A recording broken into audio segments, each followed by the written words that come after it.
watching over me. I know it's working out for me. My life will never be the same. Hello, welcome to Pro Mixing and Mastering. Today I'm gonna show you and teach you how to mix clean vocals. So after you've recorded your vocal and go on to your group number 1, and what you do is this. Let us open up inserts. In group number 1, the first plugin that you add is an EQ. I have added FabFilter Pro Q3, and as you can see, I have rolled off all the MIDI frequencies from 10, 20, 50 to about 174 hertz.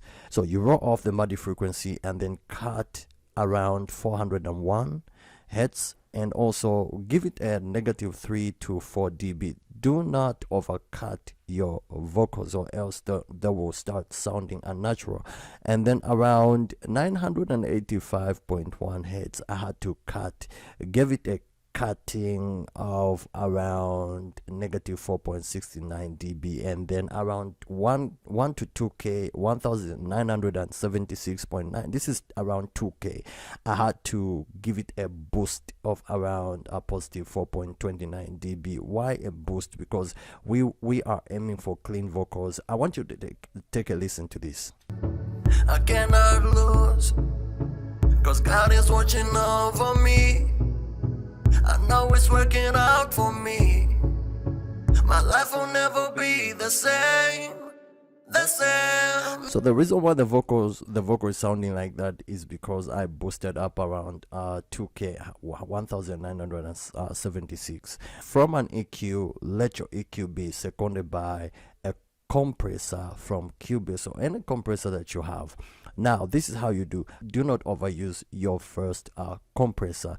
Give it a slower ratio. Do not go all the way to 8 to 1 ratio. No, give it at least a 2 to 1 ratio is very much okay. And then your threshold can go as far as -31.1, just to make sure that you capture in order to capture those other parts which are very silent or a little bit lower, so that the lower parts can be the same as those other parts which are higher or louder, or at least close to those parts where the singer is a little bit higher.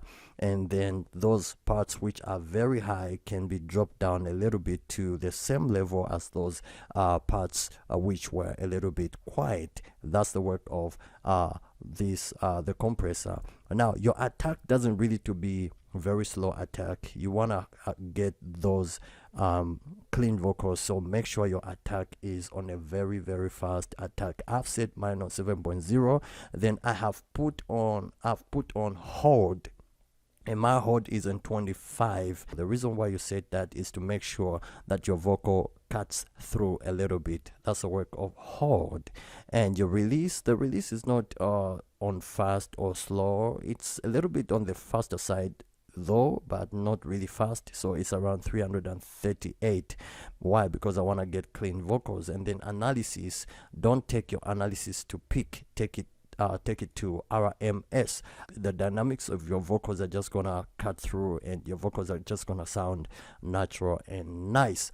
Now after you have added a compressor from an EQ, make sure that the third plugin from the compressor, the plugin that is seconded the compressor, is another EQ.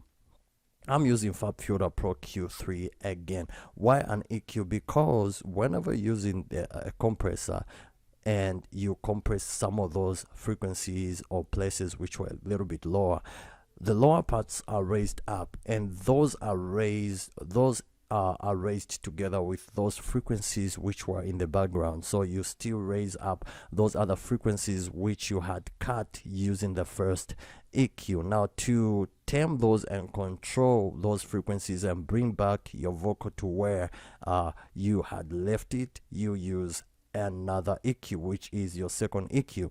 Now look at my second EQ. I had to boost around 100 hertz, just giving my vocal that body, and then around 185 I had to cut because some of those frequencies were raised again.